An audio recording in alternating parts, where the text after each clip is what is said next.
그러면 마지막 단계로 가볼게요. 어느 정도 영어를 이미 하는 거예요. 근데 이번 겨울방학을 통해서 영어를 업그레이드를 시키고 싶은 거죠. 한 단계를 업그레이드 시키고 싶은 거예요. 그때 어떻게 해야 되는지에 대한 팁을 한번 드려보도록 할게요.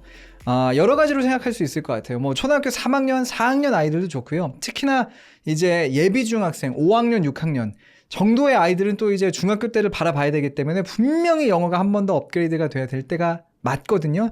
그런 친구들에게 제가 좀 주고 싶은 조언은 사실 굉장히 간단한데요.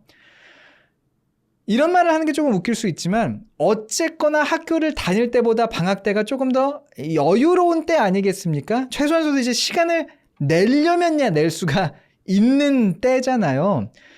이때 시간이 여유로울 때 양과 난이도를요, 한 단계, 두 단계 확 한번 올려봐야 된다라는 말씀을 드리고 싶어요. 자, 왜 이런 이야기를 드리냐면 이런 식으로 생각을 하시는 분들이 되게 많거든요.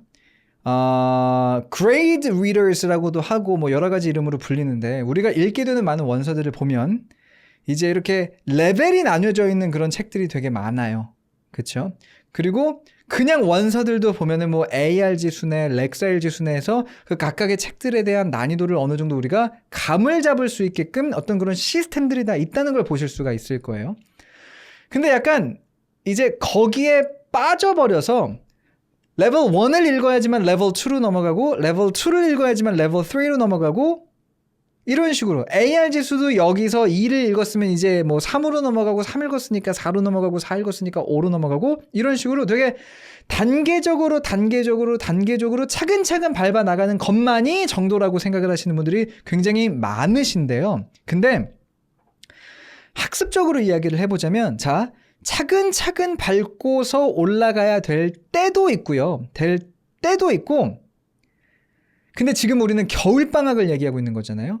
겨울방학은 시간이 있을 때란 말이죠. 이런 여유가 확보됐을 때는요.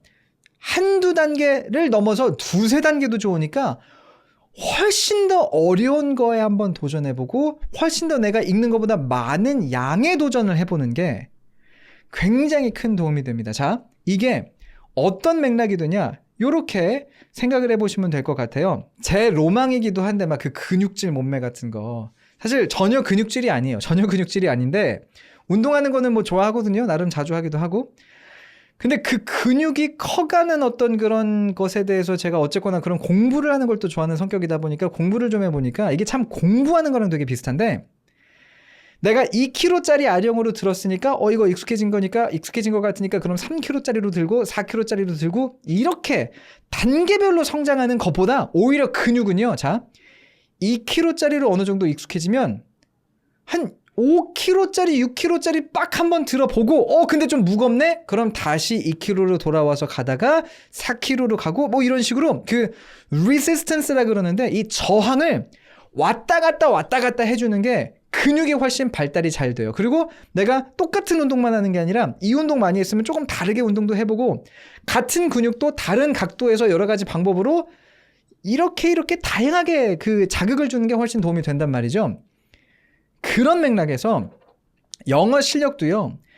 차근 올라가는 게 부담은 없고 좋으나 이게 약간 거북이 같은 느낌이 살짝은 있을 때가 많아요. 그래서 근데 이거를 막 난이도를 다양하게 하고 이것저것 해보고 이게 학교 다닐 땐 시간이 부족하단 말이죠. 안 그래도 시간이 부족해 죽겠는데 막 다양한 거 하자 그러면은 다 부담이고 그게 스트레스고 그러면 영어를 싫어하는 계기가 돼버릴 수 있으니까 겨울방학 때 시간을 좀 내서라도 자, 지금까지 읽어왔던 책보다 한두 단계 빡 어려운 거에 도전해보는 걸 저는 진짜 적극 추천을 해드리고 싶어요. 포인트는 자, 내가 두세 단계 어려운 거를 도전했다는 건 사실 그 단계를 잘할 거라고 절대 그냥 우리가 원해서도 안 되는 거잖아요. 그러니까 우리 아이가 어려운 거를 도전했는데 조금이라도 뭔가 애가 읽어내고 그리고 거기서 단어를 이해하고 한다? 그러면 폭풍 칭찬이 곧장 뒤따라와 줘야 됩니다.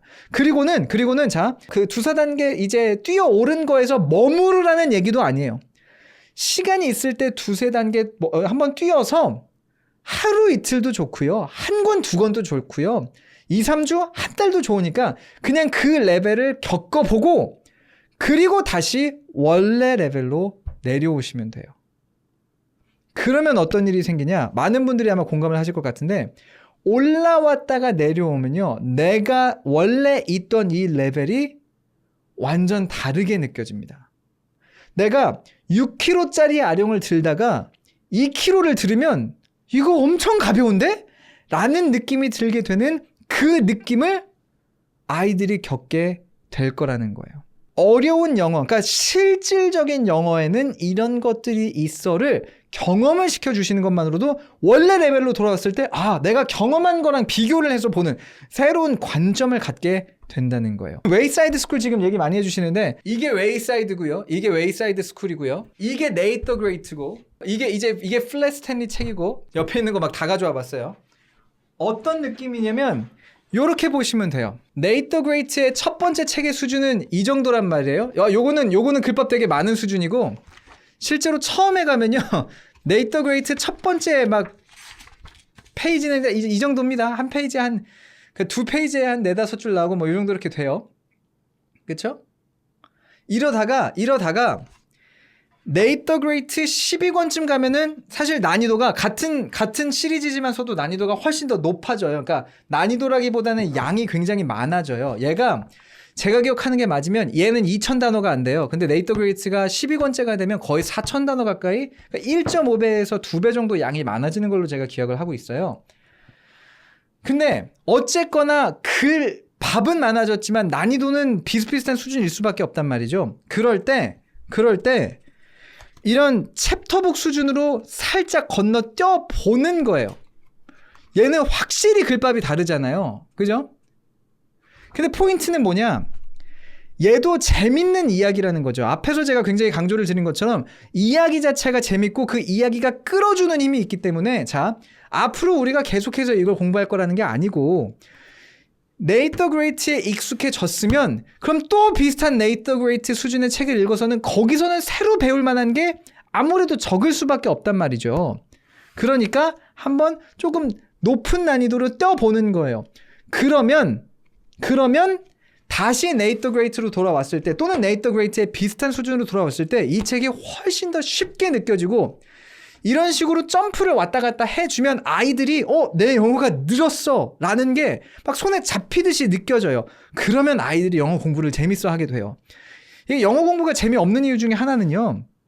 해도 안 느는 것 같아서 그런 거거든요. 해도 안 느는 것 같아서 그래요. 근육 운동도 마찬가지예요. 해도 근육이 안 늘어. 해도 살이 안 빠지니까 이게 힘들고 재미가 없는 거란 말이죠. 근데 어려운 걸 갖다가 쉬운 걸로 내려오면 무거운 걸 들다가 가벼운 걸 들으면 이게 진짜 가벼운 거였구나가 느껴지는 것만으로도 내가 차이가 느껴지니까 훨씬 더 이게 인게이징해진다는 걸 보실 수가 있을 거예요. 해서 네이터 그레이트 다음에 플랫 스탠리 같은 뭐 이런 챕터북들이 있고 플랫 스탠리 당연히 제가 너무 좋아하는 책이고 사실 이거 롱테일북스 책인데 제가 이 책 롱테일북스에서 냈으면 좋겠다라고 몇 년을 졸라가지고 나왔던 책이었고 그리고 웨이사이드 스쿨 같은 것도 이건 지금 공부하고 있는 것 같아요. 여러분들이 적어주시는 거 보니까 웨이사이드 스쿨도 굉장히 좋은데 솔직히 말씀드리자면 둘 다 챕터북 느낌이거든요. 그러니까 글의 수준, 그러니까 뭐 책을 굳이 나누자면 얘도 챕터북이고 얘도 챕터북이에요. 근데 플랫 스탠리가 조금 더 쉬운 난이도의 챕터북이에요. 롱테일북스 기준으로 말을 하자면 네이터 그레이트가 있고 그 다음 챕터북으로 지금 플랫 스탠리랑 아서 챕터북이 있는데 플랫 스탠리랑 아서 챕터북은 뭐 비슷비슷합니다. 근데 웨이사이드 스쿨은 확실히 조금 더 어려워져요. 확실히 조금 더 어려워집니다. 글밥도 많은 편이고 한 권의 글밥도 훨씬 많은 편이고 문장의 난이도도 조금 더 높아지기는 해요. 그러니까 네이터 그레이트를 읽었다 그러면은 플랫 스탠리 정도의 플랫 스탠리도 언제 공부하려나 모르겠네요. 플랫 스탠리 정도의 어떤 책으로서 점프 한번 해보셨다 다시 돌아가는 거 좋겠고 혹시나 챕터북을 이미 읽고 있는 친구였다면 챕터북 수준의 책을 이미 읽고 있던 친구였다면 웨이사이드 스쿨 진짜 강추합니다. 이게 난이도가 완전히 높아지는 느낌도 아닌데 확실히 난이도가 다르고 그리고 그 양을 늘려주는 것도 되게 중요해요. 챕터북들은 보통 한 권에 5000단어 정도의 양이에요. 근데 얘는 1만 단어 정도거든요. 그러니까 양이 딱 2배 정도가 돼요. 이게 또 뭐랑 비교가 되냐면 이 책도 있네요. Tales from the Odyssey 올해 나온 책이죠. 이거는 이제 오디세이 이야기인데 얘도 나쁘지 않아요. 얘는 그 플래스탠리 아서 챕터북과 역시나 비슷한 수준의 챕터북 시리즈입니다. 해서 네이터 그레이트를 읽고 나서는 플래스탠이나 아서 챕터북 두 개를 먼저 읽히고 그리고 요거 읽어도 좋아요. 참고적으로 저는 이거 되게 좋아하는 책이긴 한데 그리고 엄청 내용도 재밌고 약간 역사 이야기 막 그런 영웅들의 모험담 이런 거 좋아하는 친구한테는 이거 완전 강추고요. 근데 이미 챕터북을 읽고 있는 친구한테는 웨이사이드 스쿨이 적당하고 그리고 그 다음 단계가 그럼 사실 어디로 넘어가냐면은 영화 원서 시리즈나 아니면은 뉴베리로 넘어가게 돼요. 자, 이렇게 되거든요. 단어 양만 봐도 단어 양의 꼭 수준이라고 봤을 때 이렇게 돼요. 얘는 한 권에 2,000단어 정도, 네이터 그레이트는 한 권에 2,000단어 정도, 플래스탠리 아서 챕터북 그리고 Tales from the Odyssey 이 책들은 한 권에 5,000단어 내외. 사실 근데 Tales from the Odyssey는 조금 더 양이 있기는 해요. 근데 요런 챕터북은 한 권에 5,000단어 내외 정도라고 생각하시면 되고요. 얘는 아마 6,000-7,000단어 정도 되는 걸로 제가 알고 있어요. 한 권당. 그리고 웨이사이드 스쿨은 한 권당 10,000원 내외. 만 원이래. 10,000단어 내외. 아마 12,000단어도 뭐 있고 뭐 그런 식일 거예요. 그 양이 확실히 늘어났죠? 그리고 영화 원서 시리즈로 넘어가면 얘네들은 평균 2만 단어 정도가 되고 만 단어 후반대 한 18,000단어 정도가 되고 그리고 뉴베리 시리즈로 넘어가면 그리고 저는 개인적으로 뉴베리 시리즈를 영어의 끝판왕이라고 봅니다. 뉴베리 시리즈를 내가 마음껏 읽을 수가 있으면 더 이상 영어 공부 안 해도 되는 수준이 되거든요. 여기까지 오면은 얘네들은 2만 단어에서 3만 단어 정도. 참고로 제가 진짜 강추하는 책이 홀스인데 홀스 같은 경우는 46,000단어인가 그래요. 포인트는 지금 우리 자녀가 읽고 있는 책의 수준에서 한 단계 정도는 다른 시리즈로 챕터북 내에서가 아니라 그 다음 시리즈로 발만 담갔다 오는 것만으로도 지금 읽고 있는 시리즈의 어떤 체감되는 느낌이 확실히 달라진다라는 거예요. 그래서 참고로 제가 그 6주독해 완성 코스에서 지난 기수에서 그건 이제 성인분들도 있고 중학생들도 있고 되게 다양한 연령대를 가지고 제가 수업을 하는데 그때 제가 어떻게 하냐면요. 수업을 이런 식으로 진행을 해요. 예를 들어서 네이터 그레이트로 수업을 진행을 하잖아요. 그러면은 네이터 그레이트를 한 3권을 같이 읽고 그리고 플래스탠리로 넘어갑니다. 플래스탠리로 넘어가요. 지난 기수가 그랬어요. 그러면 플래스탠리로 넘어가면 모든 분들이 이거 너무 어려워요. 그러니까 네이터 그레이트 한 3권쯤 읽었을 때는 이제 좀 적응되는 것 같은데 싶을 때 플래스탠리로 딱 넘어가면 너무 어려워요 라고 해요. 근데 이렇게 2권을 읽고 나서 마지막 날 다시 네이터 그레이트를 읽어보잖아요. 그러면 실제로 지난 기수에도 이런 후기를 제가 받았는데 제가 네이터 그레이트 1권을 읽었을 때 저는 네이터 그레이트 그 1권을 다 이해한 줄 알았습니다. 근데 플래스탠리를 읽어보고 이제 수업 들으면서 이런 거 저런 거를 배우고 다시 네이터 그레이트 1권을 읽으니까 안 보이던 게 보여서 눈물이 났어요 라는 후기를 제가 받아요. 그게 물론 제가 잘 가르쳐서 그런 것도 있겠지만 네이터 그레이트를 12권 읽었으면 절대로 겪지 못했을 경험이에요. 더 높은 수준으로 올라갔다가 내려왔기 때문에 안 보이던 게 보이게 되는 거고 그런 경험은 아까도 말씀드렸지만 학교 다닐 때 그때 할 수가 없어요. 왜? 어쨌거나 높은 난이도로 가게 되면 받게 되는 스트레스가 있고 시간이 더 많이 들고 그러니까 그러다 보니까 이런 겨울 방학 때 이런 일들을 해주시면 가장 우리가 겨울 방학을 효과적으로 보낼 수가 있다라는 거죠. 어떻게 오늘 내용이 많이 도움이 되셨으면 좋겠네요. 제가 몇 달 만에 또 와가지고 이렇게 도치맘 라이브를 했는데 아까도 말씀드렸지만 최소한서도 분기별로는 하려고 합니다. 다음 봄 오기 전에 그때는 이제 조금 더 시원한 옷 입고서는 제가 찾아뵐 수 있을 것 같아요. 그때 가서 다시 뵈면 될 것 같고 그리고 이렇게 늦은 시간까지 함께 해주신 거 늦은 시간까지 너무 감사합니다라고 댓글로 적어주셨는데 근데 제가 더 감사드려요. 늦은 시간까지 이렇게 함께 해주신 거 지금 260분 정도 계시는데 너무나 감사드리고요. 그러면 저는 다음에 또 찾아뵙도록 하겠습니다. 좋은 밤 보내시고 다음 주면 이제 또 크리스마스니까요. 좋은 크리스마스 보내시고 다다음 주면 2020년의 시작이죠. 좋은 새해 맞이하시기를 바라겠습니다. 자, 그럼 우리 다음에 또 만날게요. 좋은 밤 되세요.